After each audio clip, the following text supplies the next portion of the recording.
Assalamualaikum warahmatullahi wabarakatuh. Waalaikumsalam warahmatullahi wabarakatuh. Terima kasih sudah meluangkan waktu untuk saya melakukan diseminasi aksi nyata modul 1.4 tentang disiplin positif. Tujuan dari kegiatan hari ini adalah yang pertama untuk mengimplementasikan konsep-konsep ini dalam modul budaya positif di lingkungan sekolah, dan selain itu adalah untuk membagikan pemahaman dan pengalaman dalam menerapkannya. Ini Bapak dan Ibu perubahan paradigma belajar. Jadi kalau yang sebelumnya yang kita praktekkan adalah teacher center, di mana kita sebagai guru itu kita teruskan memiliki peran utama. Tapi kalau di paradigma pembelajaran yang terbaru adalah menjadi student center. Jadi bagaimana caranya kita membantu siswa untuk bisa lebih aktif di dalam kelas dengan memberikan dorongan-dorongan biar mereka bisa berpikir kritis dan sebagainya. Yang dimaksud dengan disiplin positif adalah ini Bapak dan Ibu, menumbuhkan disiplin yang didorong dalam diri anak tanpa hukuman dan hadiah. Kadang-kadang hadiah itu dianggap bukan sebagai reward tapi sebagai hukuman. Hadiah dalam bentuk hukuman. Kemudian ini, keluarga seperti yang tadi disampaikan Pak Idan memerlukan aturan dan batasan yang jelas tentang apa yang boleh dan tidak boleh dilakukan untuk kepentingan bersama. Jadi betul seperti yang disebutkan tadi Pak Idan dan Pak Bob, bahwa keluarga memegang peranan penting. Kita harus melibatkan keluarga dalam setiap kegiatan yang ada di sekolah. Mau ada kegiatan yang positif, terutama untuk anak itu keluarga harus dilibatkan, karena walau bagaimana keluarga adalah titik awal pembelajaran budi pekerti siswa sebelum dia dididik di sekolah. Jadi kalau misalnya keluarganya tidak bisa diharapkan, mau bagaimana kita akan membuat program untuk keberhasilan disiplin positif di sekolah. Saya nama Ino, mau izin bertanya. Silahkan Pak. Mohon dijelaskan yang dimaksud kebutuhan dasar itu apa mungkin? Oke, terima kasih Bapak. Oke Pak Ino, terima kasih sudah bertanya mengenai kebutuhan dasar manusia. Manusia memiliki 5 kebutuhan dasar yang harus terpenuhi Pak. Yang pertama itu adalah bertahan hidup atau survival, kemudian penguasaan, kasih sayang dan rasa diterima, kemudian kesenangan dan kebebasan. Biasanya Pak, anak-anak yang dianggap bermasalah di sekolah ada salah satu kebutuhan hidupnya yang tidak terpenuhi. Apakah kebutuhan akan kasih sayang, kesenangan, ataupun kebebasan. Biasanya anak-anak yang memiliki masalah di sekolah itu sebenarnya anak-anak yang memiliki lubang di hatinya Pak. Jadi ada salah satu kebutuhan dasarnya yang tidak terpenuhi, makanya dia memanifestasikan kekurangannya itu dengan membuat masalah. Contoh kasus tahun kemarin di kelas 7 MA, ada salah satu murid laki-laki, dia itu tiap hari berperilaku seperti perempuan, dia senang berlenggak-lenggok seperti perempuan, tiap hari dibully sama anak-anaknya, sama teman-temannya, mereka bencong. Ternyata sesudah saya berkoordinasi dengan wali kelas, si anak itu adalah produk anak broken home. Jadi ayahnya itu satpam di SMK 2 Pak, punya istri 2 dan kerap melakukan KDRT ke ibunya.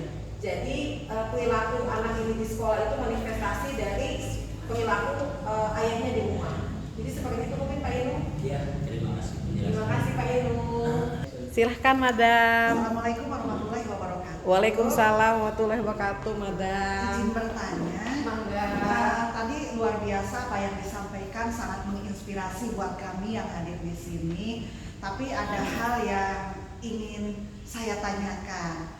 Kenapa dalam menyelesaikan permasalahan di dalam siswa itu harus menggunakan segitiga restitusi? Oke, terima kasih Madam.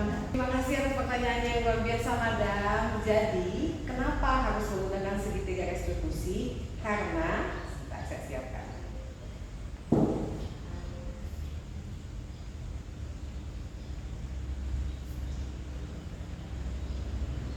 Ini Madam, segitiga restitusi itu ada terdiri dari 3 bagian.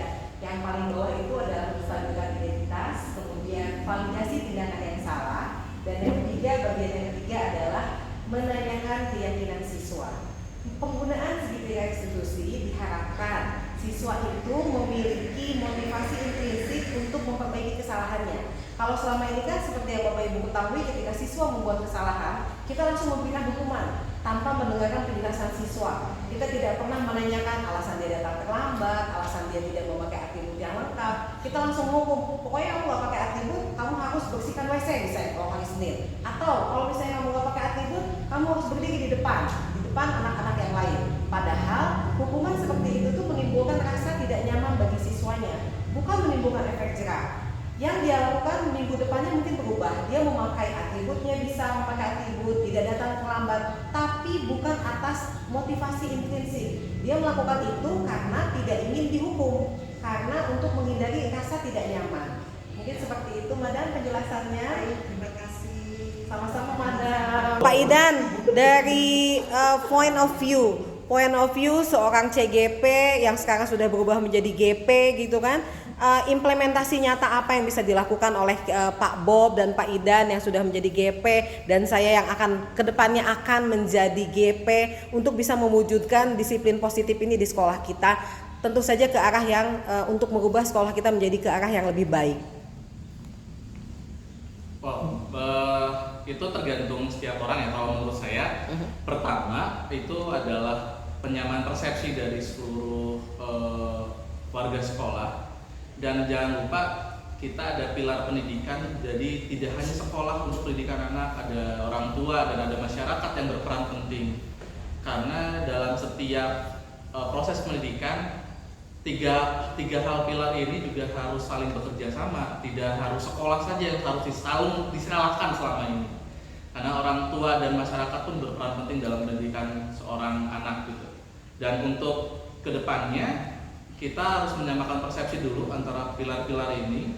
Kedua, yang bisa kita lakukan adalah tidak adanya sanksi yang menjatuhkan anak, menjelekkan anak gitu. Jadinya harus ada restitusi dan harus ada keyakinan kelas. Di setiap kelas harus ada keyakinan untuk membangun kepercayaan diri anak, untuk membangun kesadaran anak itu untuk dalam sebuah sekolah yang diinginkan.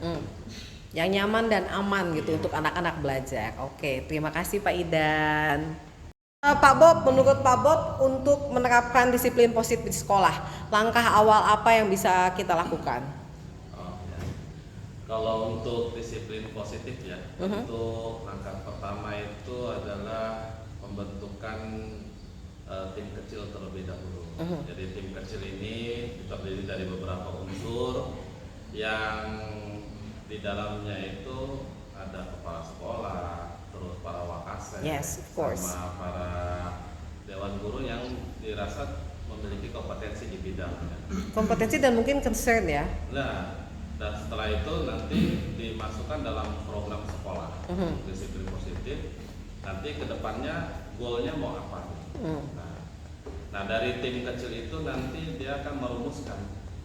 Dari perumusan itulah nanti akan masuk ke dalam program sekolah dan nanti akan diinfokan ke guru-guru dan seluruh warga sekolah seperti itu. Oke, terima Tapi kasih. yang harus lebih penting lagi, ini harus melibatkan selain warga sekolah juga melibatkan komite juga. Nah, jadi lingkungan sekitar sekolah, berarti dari orang tua, sesuatu juga harus dilibatkan. Jadi semua stakeholder ya. Jadi tujuannya itu langsung tercapai. Jelas. Fondasinya kuat seperti itu. Oke, terima kasih Pak Bob. Oke, terima kasih teman-teman atas perhatiannya.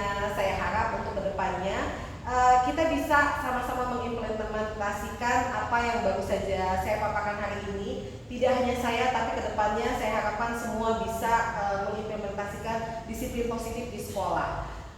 Salah satu paradigma pembelajaran yang paling terbaru adalah bahwa guru BK itu tidak hanya dipegang oleh guru BK tugasnya, tapi oleh semua. Semua guru harus memiliki kompetensi untuk bisa menjadi konselor untuk anak didiknya di sekolah. Terima kasih. Assalamualaikum warahmatullahi wabarakatuh.